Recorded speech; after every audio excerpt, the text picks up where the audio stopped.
Good morning students. तो जो कल मैंने आपको थ्योरम ये आइसोमॉर्फिज्म पे दी थी, लेंथी थी काफ़ी, तो आपने अंडरस्टैंड की होगी, है ना। क्योंकि उसमें इफ़ एंड ओनली इफ़ भी था। पहले डेफिनेशन देखी होगी आइसोमॉर्फिज्म की, फिर आपने वो थ्योरम की होगी। उसको लिख के देखना है आपने ना, स्टेप्स के साथ। तो फिर जो नेक्स्ट थ्योरम है आपकी 7th थ्योरम है ये। दिस इज स्टेटमेंट इज कि every n dimensional vector space over the field f is isomorphic to fn। तो fn ये बिल्कुल सेम है जैसे आपका rn होता था। f फील्ड है ना, फील्ड के एलिमेंट्स क्या होते हैं? Scalars. Elements of field are scalars. तो इसमें इफ़ एंड ओनली इफ़ नहीं है, तो ये एक ही पार्ट रहेगा, तो कंपैरेटिवली शॉर्ट होगा ना। तो every n dimensional vector space over the field f is isomorphic to fn। तो इसमें हमने प्रूफ कैसे स्टार्ट किया कि एक वेक्टर स्पेस लेनी है जिसकी डायमेंशन n है। तो जनरली हम वेक्टर स्पेस को क्या लेते हैं? VF। Let VF be n dimensional vector space के dimension of V is n। जैसे ही आप डायमेंशन ले लेते हो वेक्टर स्पेस की, तो उसका बेसिस होगा आपके पास।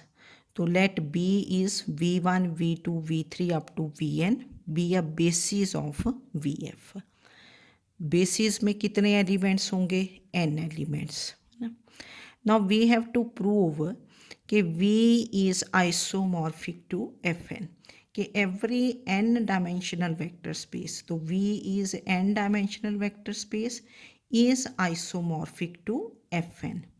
तो ये मैंने यहाँ थोड़ा बताया आपको कि Fn कैसा है। Fn is same as Rn। जैसे आप करते थे R, अकेला R हो set of reals, R square हो तो any element of R square is x, y। और R स्क्वेयर का बेसिस क्या होता था? 1 0 0 1। Dimension of R square is 2। Dimension of R cube is 3। तो Fn is same as Rn, ठीक है ना। And what is dimension of Rn? This is n। तो R की जगह यहाँ क्या है? F is any field. तो व्हाट इज़ योर Fn बहुत इजी है। जैसे पिछले जो थ्योरम थी उसमें था कि V is isomorphic to W। दो वेक्टर स्पेसिस थी V एंड W। यहाँ W ना हो के आपके पास क्या है? Fn। What is any element of Fn? जैसे आप R स्क्वेयर बोलें, अगर आप R स्क्वेयर का एलिमेंट कैसा होता था?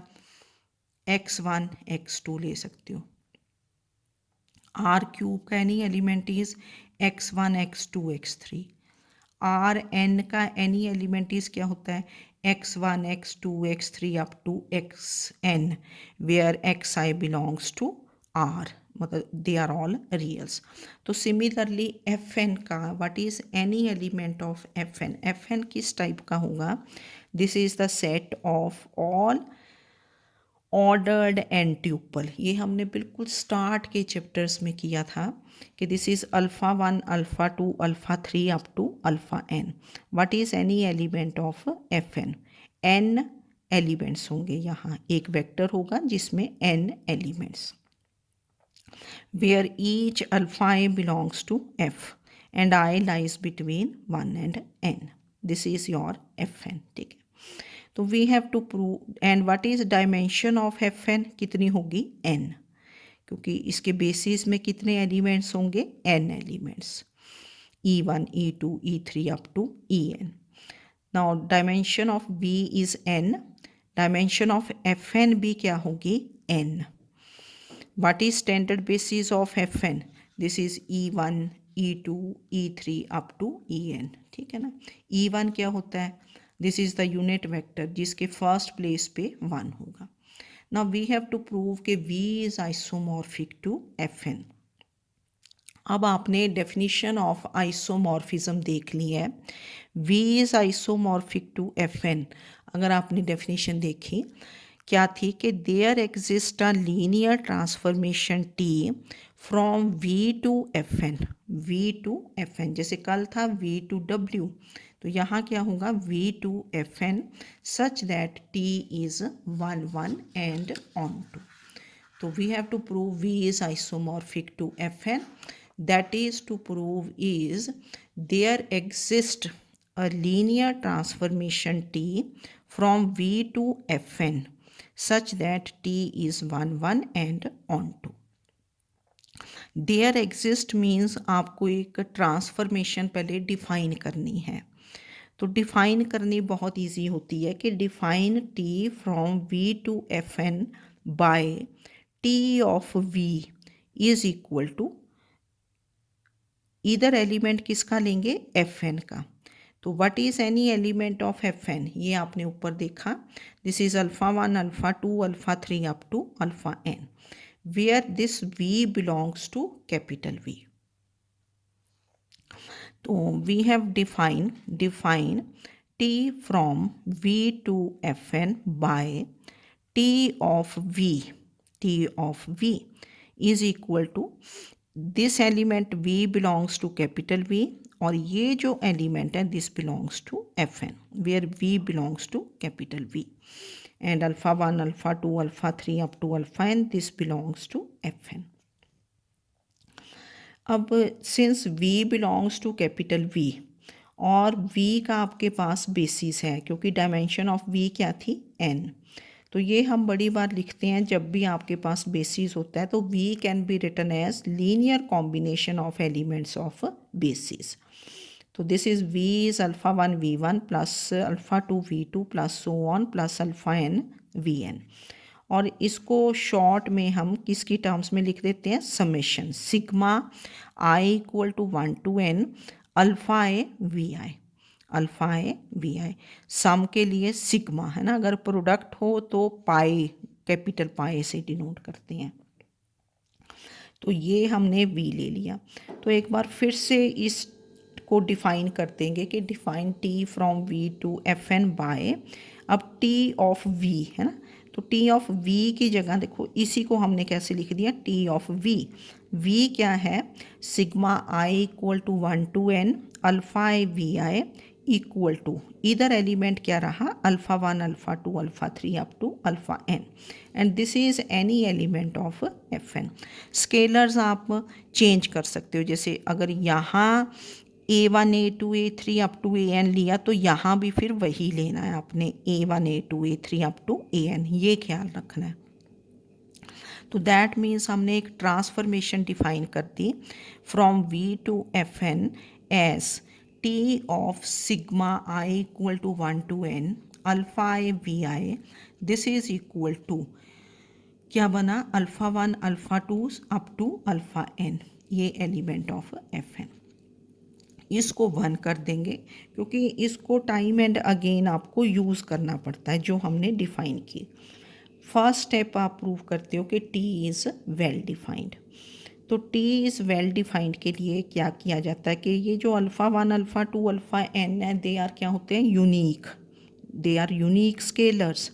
तो therefore alpha 1 alpha 2 alpha n this is unique element of किसका होगा F N. Alpha 1 alpha 2 alpha n this is unique element of F N. और ये एलिमेंट किसके बराबर है T V, T of V भी लिख सकते हो इसको है ना. तो that means T V is a unique element of F N. जो इमेज होता है that is element of this vector space, ये वाली जो डब्ल्यू होती है. तो therefore T is well defined. Well defined के लिए यूनिक एलिमेंट प्रूव करते हैं कि T V is unique element. तो सभी क्वेश्चंस में जहाँ भी आप लीनियर ट्रांसफॉर्मेशन डिफाइन करोगे वेल डिफाइंड के लिए कि ये alpha 1 alpha 2 alpha n they are क्या है unique scalars, then this element जो भी इधर लिया होगा this element is unique element of F N. तो और ये एलिमेंट किसके इक्वल है T of V. Therefore, TV is a unique element of Fn, where V belongs to capital V. तो therefore T is well defined. फिर second part आप prove करते हैं कि T is linear transformation, there exist a linear transformation isomorphism में। तो अब हमने बड़ी बार कर लिया, क्योंकि बार बार उसी बात को क्या रिपीट करना कि लीनियर ट्रांसफॉर्मेशन के लिए आप क्या प्रूव करते हैं, T of alpha X plus beta Y, this is क्या होना चाहिए, alpha times T X plus beta times T Y, where x and y they belong to v and alpha and beta are scalars। तो जैसे हमने पिछले question में लिया था कि x, अब x एलिमेंट ऑफ v है, तो मैंने बताया कि x हमने कैसा लेना, ये वाला जैसा एलिमेंट ऑफ v, ये v का एलिमेंट। तो what is any element of v, sigma i equal to 1 to n alpha i V I. दो एलिमेंट्स लेने हैं, स्केलर्स मैंने चेंज कर दिए। क्यों चेंज किए, क्योंकि जब आप लीनियर ट्रांसफॉर्मेशन प्रूव करते हैं, मतलब मैक्सिमम हम ऐसे लिखते हैं कि T of alpha X plus beta Y, this is alpha times T X plus beta times T Y. तो इसलिए मैंने एक्स के लिए स्केलर, वैसे तो आप अल्फ़ा आई ले लोगे तो कोई फ़र्क नहीं, क्योंकि वो अल्फ़ा 1 अल्फ़ा 2 अल्फ़ा n बनेंगे, नो प्रॉब्लम। तो लेट एक्स इज़ क्या लिया, sigma equal to 1 to n A I V I, and Y को क्या ले लिया, sigma equal to 1 to n B I V I, where ai and bi they belong to f and x and y they belong to v। फिर हम पहले ये element निकाल लेते हैं, alpha X plus beta Y. तो what is alpha X plus beta Y, तो ये भी मैंने शॉर्ट कर दिया कि क्या टर्म्स यहाँ लिखते जाना। तो alpha X plus beta Y क्या बनेगा, this is sigma equal to 1 to n, क्योंकि सेम समेशंस हैं। This is alpha A I plus beta B I into क्या बन गया, वी आई। तो टेकिंग टी, तो therefore T of alpha X plus beta Y, this is T of क्या बन गया, ये sigma equal to 1 to n alpha A I plus beta B I V आई। ठीक है, अब आपने 1 में देखा जो हमने ट्रांसफॉर्मेशन डिफ़ाइन की है ना, तो ट्रांसफॉर्मेशन जब डिफ़ाइन की थी तो ये था आपके पास, ठीक है ना, 1। तो क्या बनता है कि जब आपने डिफाइन किया तो T of sigma alpha A V I, this is equal to, सिर्फ स्केलर्स बनते हैं, एन स्केलर्स। कैसे, दिस इज़ अल्फ़ा 1, वही इधर वाले स्केलर्स जो भी होंगे, अल्फ़ा 1 अल्फ़ा 2 अल्फ़ा n। ये डिफ़ाइन किया कि जब इसका इमेज लेना है तो क्या बन जाता है ये, this is alpha 1 alpha 2 alpha n, जो ये स्केलर्स हैं। तो यूजिंग 1, तो हमारे पास देखो ये क्या आ गया, from 1 T of this thing, ये स्केलर्स है ना आपके alpha A I plus beta B आई।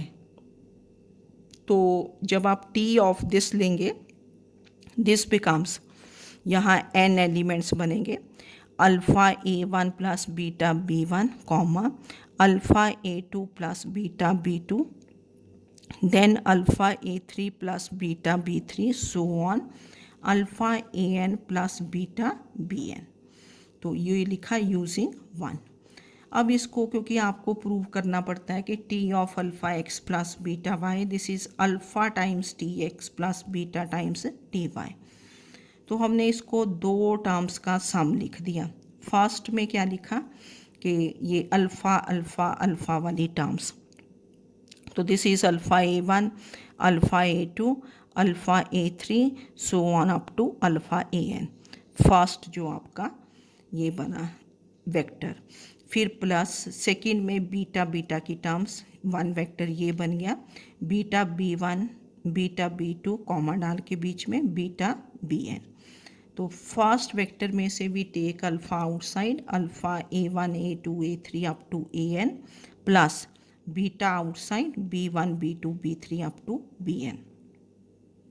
अब अगर आप फिर से देखें फर्स्ट को, यहाँ थी ना फर्स्ट ऊपर आपके पास, अगर आप इस साइड से देखें फ्रॉम 1 कि alpha 1 alpha 2 alpha 3 alpha n, this is equal to क्या है, टी ऑफ क्या बन जाता है जब आपने टी लेना, this is sigma equal to 1 to n alpha I V I. तो therefore using 1 in the other direction, this is ये थोड़ा मैंने यहाँ लिख दिया, दिस इज़ अल्फ़ा, ये वाला क्या बना, alpha T of sigma I equal to 1 to n, क्या बन जाएगा ये, A I V I plus beta times T of sigma I equal to 1 to n B I V I. और ये आपका क्या था, x, this is alpha times T of x plus beta times T of y, ये आपने y लिया था। तो therefore T of alpha x plus beta y, this is alpha times T X plus beta times T Y. तो therefore t from v to fn is a linear transformation. अब third property आपको क्या prove करनी है कि t is 1 1। तो t is 1 1 के लिए आप क्या प्रूव करोगे कि T X equal to T Y implies X is equal to Y, where X and Y they belong to V. तो इसमें क्या लिया कि let T X is equal to T Y. तो this implies T of sigma I equal to 1 to n A I V I, this is equal to T of sigma I equal to 1 to n B I V I. तो this implies ये what is T of this thing, ये पीछे हमने जो define किया 1 में T of, अब तो आपको पता हो गया होगा ना कि this becomes alpha 1 alpha 2 alpha 3 up to alpha n। तो this is a1 a2 a3 up to an is equal to b1 b2 b3 up to bn using 1। तो two vectors are equal if their corresponding elements are equal. तो this implies a1 is b1, a2 is b2, so on, an is bn. So that means ai is bi, where I lies between 1 and n. तो therefore x is क्या है, sigma equal to 1 to n ai vi। अब ai क्या है, what is your ai, this is bi, ai is bi। तो sigma equal to 1 to n B I V I, A I is B I और this is Y. तो therefore T X equal to T Y implies X is equal to Y. Easy होता है 1 1 prove करना। तो therefore T is 1 1। Now next thing to prove is T is onto. तो एक बार लिख लेते हैं कि T from V to F N is onto. Onto की डेफिनेशन हमने अब काफ़ी बार यूज़ कर ली है कि दिस इम्प्लाइज फॉर, इधर से स्टार्ट किया, for W belonging to F N there exist V belonging to V such that W is equal to T of V। ठीक है ना, डेफिनेशन तो यही रहेगी। फॉर, अब वेक्टर स्पेसिस चेंज होंगी, अब यहाँ जैसे W की जगह क्या है F N, for W belonging to F N there exists V belonging to capital V such that W is T of V. Now for W belonging to Fn, since W belongs to Fn, therefore W is क्या है, alpha 1 alpha 2 alpha 3 alpha n, this is any element of Fn. Now since this B was a basis, ये basis लिया था ना start में, B is a basis of V, ये जब vector space की डायमेंशन ली थी। तो therefore V belonging to capital V, this can be written as alpha 1 v1 plus alpha 2 v2 plus alpha n vn and this belongs to V. Then we take T on both sides, T of V, this is T of sigma I equal to 1 to n alpha i vi। And what is T of sigma I equal to 1 to n alpha I V I, this is क्या है, alpha 1 alpha 2 alpha 3 up to alpha n, ये जो हमने define किया था।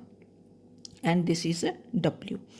जो ये on to है ना, ये ऑन टू जो आप डिफाइन करते हो ना, यहीं से आ जाता है कि for this element belonging to F N there exist this element belonging to V such that W is क्या है, T ऑफ V। ये V होगा आपके पास, लिखने का V है, देखो।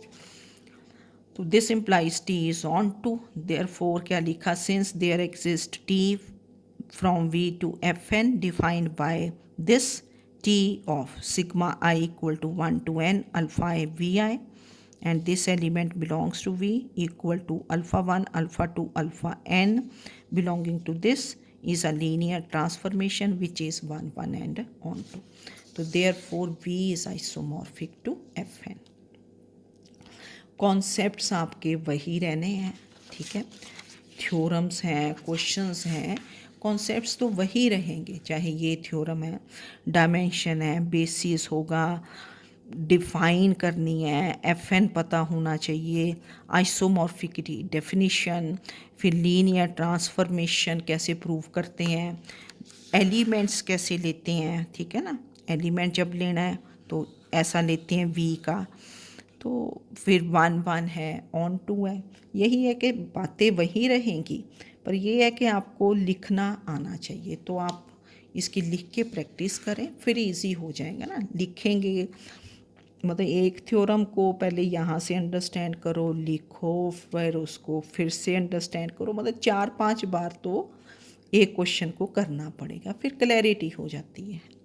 Okay, thank you.